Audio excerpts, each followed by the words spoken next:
همه چی اوکیه؟ اون ضبطه؟ خب همه چی ضبط. 3 2 1 خداحافظ. با سلام باد. سلام جدی گنگا، خوش اومدید به روم تور عرفان. یعنی من اولین باره که دارم یه ویدیو رو سرپا بدون که پشت اون باشم دارم ریکورد میکنم. کلا برام یکم تازگی داره. اتاق من هیچ چیز خاصی نداره، هم اتاق کاره، هم اتاق خوابه، یه اتاق معمولیه. واقعا نمیدونستم روم تور چیه. یعنی اول قولش بهتون دادم، بعد اصلا تحقیق کردم که ببینم دقیقاً چی. من چند تا ویدیو قبلا دیده بودم، میدونستم که مثلا افراد میان وسایل خودشون نشون میدن. واسه همین چند تا ویدیو دیدم، فهمیدم که وسایلشون رو نشون میدن، مدل وسایلشون رو میگن، سری توضیحات در مورد وسایلشون میدن. من به شدت از اطلاعات دادن در مورد زندگیم متنفرم. این روم تورم خیلی دوست دارم بکنم. نمیدونم چرا گفتم، ولی ناچارم دیگه قول دادم. مرد و قوله.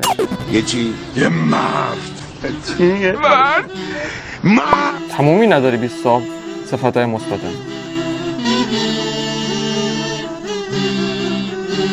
من میام دوربین رو بردارم که بریم ادامه ویدیو بهتون همه چی نشون بدم. با من همراه باشید. فوکس دوربین رو بترکید. الو اینو میبینید؟ بچه این وایت بورد اگر نباشین، دوتا نباشن، من به هیچی نمیرسم. شت، من چرا تو وایت بورد مشخصم؟ این یه وایت بوردی هستش که من برنامه می‌نویسم. روی این وایت بورد برنامه‌های چیزا می‌نویسم، برنامه‌های روزانه‌مو. اینجا میام چیکار می‌کنم؟ می‌نویسم مثلا 17ام، 18ام، 19ام، 22ام. خب مثلا تا 7 روز آینده، کلا 7 روزشه. کارهایی که باید ثابت اون روز انجام بدم حتما اینجا می‌نویسم. مثلا میدم آقا 17ام مثلا باید ویدیو یوتیوب بزنم. یوتیوب می‌نویسم یوتیوب مثلا وید. خب 7 روزو اینجا تعیین میکنم تا 2 روز مونده با آخر برسم. بعد میام مثلا اینجا 23ام اینجا قرار گرفته، میام 24م و 17ام پاک میکنم، 24م می‌نویسم، 25م، 26م، 27م، بعد اینجا پی پاک میشه. اونجا خب ماژیکان، میبینی ماژیکان چیره شدن. این تختمه. اگر زلزله بیاد اولین چیزی که میره تو حلقم اگه گفتی چیه؟ آفرین، اون ماژیکاست. شاید فکر کنید که ما سلبریتی ها نمیخوایم، ولی اینطور نیست. ما اینجا روی این مکان ها میخوایم. بهش میگن تخت بچه. این بالاشو با این بالاشو اینجا میذارید، سرتون اینجا میذارید، پاهاتون اینجا تکیه میدید، بقیه پاهاتون اینجوری بالا میمونه. این سقف رو بهتون نشون بدم. این سقف بچه‌ها. این سقف ارزم بخیر. این دو تا لامپ، یه لامپ اینجاست، یه لامپ اینجاست، یه لامپ اینجاست، یه لامپ هم اینجا. دیوار پوش به اینا میگن. اینا هم که پنل آکوستیکه، رفتم با رنگ فوتی مشکی رنگ دادم. چرا داره میسوزه تصویر، رنگش هی تغییر میکنه. اینقدر مشکی نبودش. اینا هم که میبینید نوک نوکش رفته، من یه تیکه دادم یا بهش خوردم. چرا یه نورانی میشه تصویر؟ سوخته دوربینم. یه نکته رو برگردیم عقب. من در رابطه با این تخت چیزی هنوز بهتون نگفتم. این تخت معمولی نیست. این تخت اگر نباشه من از گشنگی میمیرم. شاید بگین عرفان شرطی به گشنگی داره، تخت روش میخوابن. نه، این یه تخت معمولی نیست. الان بهتون نشون میدم. یعنی من اینجا رو میبینم دهنم آب میفته. بچه‌ها به خدایی که الان این لک‌ها رو میبینید، دستم چرا اینقدر نورانیه؟ ولی این لک‌هایی که اینجا دارین میبینید با چشم اصلا خودم نمیبینم. یا من کورم یا این دوربین داره خیلی اغراق میکنه. این لک‌ها اینجا نیستش اصلا، چنین لکی وجود نداره. مربوط میشه به جایی که من زنده میمونم. اگه اینا نباشن بچه من میمیرم. توضیح میدم دونه دونه چی هن. اینجا ما پودر پفک هندی داریم. الان شاید بپرسین چی هسته. بچه این یه پفکیه، روغن میریزی، روغن زیاد، بعد پف میکنه. یه عکس میذارم تو ادیت این شکلی میشه. حالا شاید از خودتون بپرسید کجا درستش میکنن، توضیح میدم بهتون. این یه گازی که با برق کار میکنه. غذا میذاری روش، غذا میذاری رو این و اینقدر داغ میشه که جوش میاره. روغن به جوش میرسونه و عالی. این چیه؟ ذرت. از خودتون بپرسین آقا تو چرا نمیری آشپزخونه اینا درست میکنی؟ زورت میاد؟ نه زورم نمیاد. درست کرده اینا سر صدا داره. من ساعت 3 الی 4 صبح گشنم میشه. من خونه تنها نیستم، خانواده هستن. بعد مجبورم که درست میکنم روی گاز و میخورم. میشه جان قربون خودم باشه. معمولا تو اینجا نوع دوم تخمه‌ام میریزم که الان داره تمام میشه، با یکی برم بخرم. حالا تخمه نوع اول چیه؟ اینه. تخمه نوع اول تخمه مشکی. اینو گفتم، اینو نگفتم. این توش بیسکویته. این بچه ساق طلایی هستش که رفته ادامه تحصیل داده، برای خودش کسی شده، کاکائویی، ساق طلایی کاکائویی. خب اینا هم که مشخصه. من بچه عاشق پوفیلام، اینا خوب نیستن، اینا رو نخورید. من چیپسایی که میخورم معمولا خودم درست میکنم. خیلی خوشمزه این چیپسای بیرونه. و همیشه اینا دستم باد میکنه، زیاد نمیخورم. اینو من تازه ریختم واسه اینکه توی ویدیو می‌خواستم نشون بدم. معمولا این 5 دقیقه هم دوام نمیاره، شاید هم 4 دقیقه. وقتی اینا رو خوردم مریض میشم. مریض وقتی شدم کجا میام این کشو. دستگاه فشار. یه فشار من به شدت پایینه. با اون که اون همه اون وسایل اون که کشو رو میخورم، من بالا نمیره به خاطر اینکه دارو مصرف کنم. شاید روی تصویر اسم داروام آوردم. اینم ماساژوره. اینو میذاریم تو پریز برق. بعدش با اینو اینجوری می‌کنیم، میچرخه و ماساژ. حالا میرسیم به بخش زیبای میز کار من و باز هم پافیلا. اون رقوتی رو هم که می‌بینید به عنوان پایه دارم استفاده می‌کنم. فعلا این جزء میزم نبود، این خود میزم اینطوری.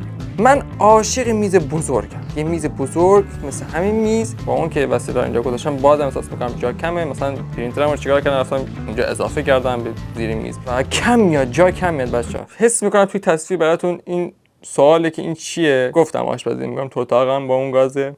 این روغن زیتونه، این روغن مایه هستش، نمک، اینم فلفل. یعنی قشنگ دیوونه خونه هستم. این دفترچه ایده‌ای که دارم اونجا می‌نویسم که بعدها بتونم ازش ویدیو بسازم. تو این دفترچه هم ایده‌های ادیته. می‌بینم که باحال اینا اینجا می‌نویسمش که بعد تو ادیت استفاده می‌کنم. اینجا دو تا چیز از این بیل بلک‌های اینطوریه، ایکس کاغذا بهش وصل می‌کنم. خاک تو سرت کنم. من اینجا رو همه رو تمیز کردم. چرا این تمیز نمیشه بیستا؟ این لپتاپی که بچه‌ها من باهاش کارمو شروع کردم، مجموعه گیمز با این لپتاپ شروع کردم. این لپتاپ خیلی خاطرساز شد واسم. کلی هم فایل اینا توشه، ویدیوهای مختلفشه که مواد به حداقل ریکورد 3-4 سال پیشمونه. خیلی این لپتاپ واسه من خاطره داره و خیلی برام با ارزشه. همین الانم ازش استفاده میکنم. لپتاپ قوی هستش، تقریبا مناسب واسه کار، میشه باش استریم اینا رو اوکی کرد. تقریبا با این لپتاپ کار استریم رو انجام میدم. این کامپیوترم استریم اینا رو انجام میدم. تقریبا میشه گفت 5 سال پیش فکر کنم خریدم. 4 سال یا 5 سال پیش خریدم. پربرکت بود واسه کارم. وای الان بو میخوره تو سرم. وای نگفتم. وای من از پنجره پریدم بیرون اینجوری خورد به من. به تو هم خورد.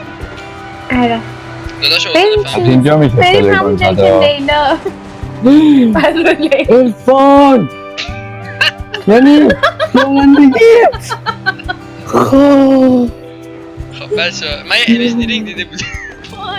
گاز بده بنزینی که تو بنزین درجه 3 میزنه جیغ میزنه 3 دقیقه چه یه دستپاچه‌ای به خدا چه یه وایسا فاته وایسا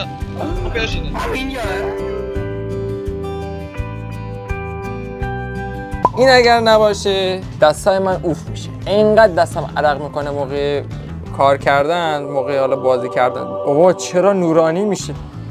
این باد میده به دستم و دستم هیچ وقت دیگه عرق نمیکنه و راحت میتونم کیبورد کار کنم و خیلی هم خوبه، راضی ام ازش.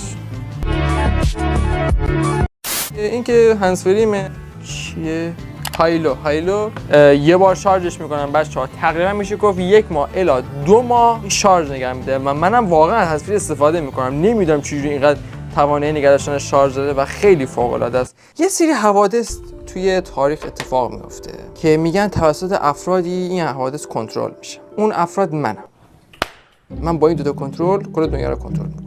با این روز میشه، با اینم شب میشه. با این من میزان نور روز رو کنترل میکنم. هوای بارونی، هوای خیلی بارونی، هوای برفی، هوای عاشقانه. این هوای عاشقانه است بچه. آن حوادث شروع میشه، آب حوادث ختم میشه. زیاد یعنی بلای طبیعی رو زیادتر میکنم، بلای طبیعی رو کمتر میکنم. این برای طوفانه بچه. فن اسپید میزنه، فن اسپیدش اینا رو چیز میکنم. به هر حال عرضم به خدمتتون با این من دنیا رو کنترل میکنم. زیر نشون بدم بهتون. این آبروی منو توی یه استریم برد و یادتون باشه. چی بود؟ صدا زیر پایین. اینا به خدا نگاه کن. در صدا الان این صدا داره میخوای میشنوی؟ نه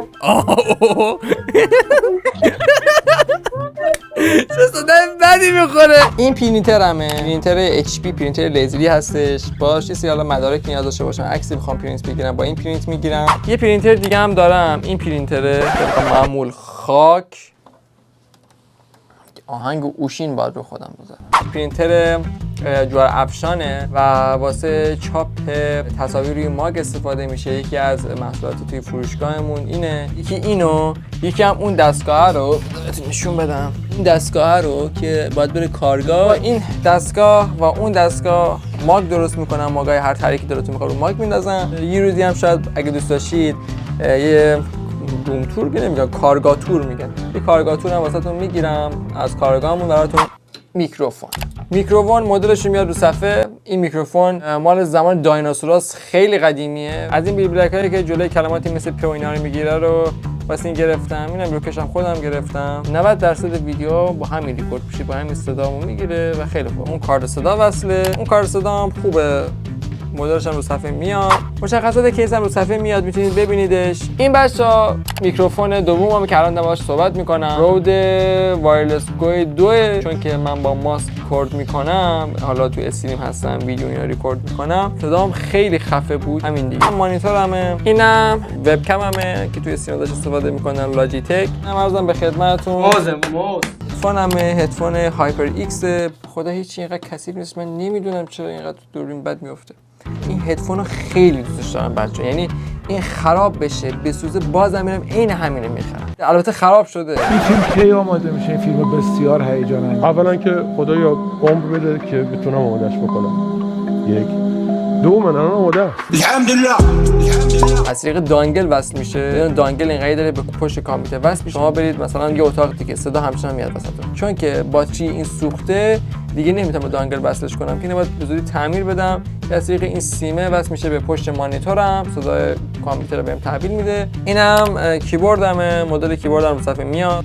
بچه‌ها این لامپ پروژکتوره. یکی دیگه هم اینجا هستش، از این بالا میاد تا پایین این شکلی. این کاغذ واسه چی که این طرف اون طرف چسبوندم. این نورش به شدت زیاد، یعنی طوری هستش که واقعا من که اینجا نشستم اینطوری کور میشم. عاشق بودم برای قاچا جلوش بچسبونم، یکم جلو نورشو بگیره. بچه‌ها توی این تمام آتوهایی که از فاطمه و کجال و سید همه اینجا ذخیره شده. اگه گم شه مطمئنم یه کجال دزدیده یه فاطمه، چون که به شدت توش ویدیو کجال فاطمه هستش و کلی سوتیاشون اینجا ذخیره کردن. ویدیوهایی که میاد توی حالا یوتیوب و اینستا اینا میبینید همه از اینجا میاد. بچه این که مانیتور معمولی LG، مانیتور همراه با این کیس خریدم. این کیف لپتاپ، اونم کیف کولمه، حالا جای دانشگاهی خیلی هم دانشگاه میرم مثلا. صندلی هم بهتون نشون بدم، اینم صندلیمه. از اونجایی که دستم خیلی عرق میکنه، اگر میز باشه راه تنفسی نداره. مثلا یه مثبت اینطوری با این جنس گرفتم که حالت پارچه‌ای داشته باشه که دستم عرق نکنه و اگه عرق کردش تنفس داشته باشه که بتونه هوا بخوره. خیلی حرکت هوشمندانه بود، واقعا لذت میبرم از این میزان هوشی که من دارم. خب اینم از ویدیو روم تور. چند جمله میخواستم بهتون بگم این ویدیو رو تموم کنم. اول اینکه دم تک تک کسایی که همراهی کردن این مدت هوا رو داشتن واقعا خیلی گرم، مخصوصا دم مشتری فروشگاهمون که اعتمادشون به ما و تلاش ما برای جلب رضایتشون نتیجه شد همین تجهیزاتی که توی این ویدیو دیدید، تجهیزاتی که براتون بتونیم محتوا تولید کنیم و دلای مهربونتون رو شاد کنیم. وگرنه خب مثلا درآمد کل یوتیوب هم تا الان اونقدری نبوده که حتی بشه در حد مثلا 10% از تجهیزاتی که توی ویدیو دیدید رو فراهم کرد. پس هر محتوایی که تولید میکنم از سمت قلبمه و همینطوری حالا عشقی میرم جلو. حس خوبیه که میبینم تعدادی از آدما رو هرچند کم شاد یا سرگرم میکنم. همین دلیله که نمیذاره هیچ وقت توی محتوا سازی براتون کم بذارم. این نکته هم میخواستم بگم توی این ویدیو هر تجهیزاتی رو که دیدید حاصل نزدیک به 10 سال فعالیت من توی این فضا هستش، فضای مجازی. حتی قبل از مجموعه گیم تورز مجموعه دیگه‌ای هم بوده. فکر کنم چیز طبیعی باشه برای کسی که از سفرش، از تفریحش، از همه چیز گذشته باشه و این میزان انرژی و وقت و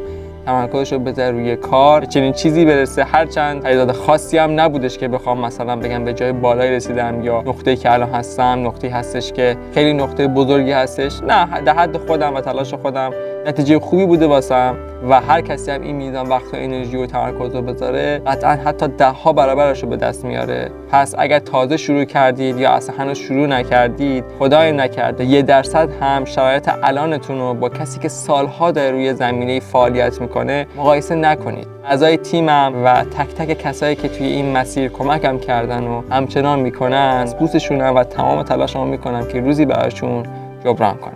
خیلی دوستتون دارم. تا ویدیوی دیگه، خدا یار نگهدارتون.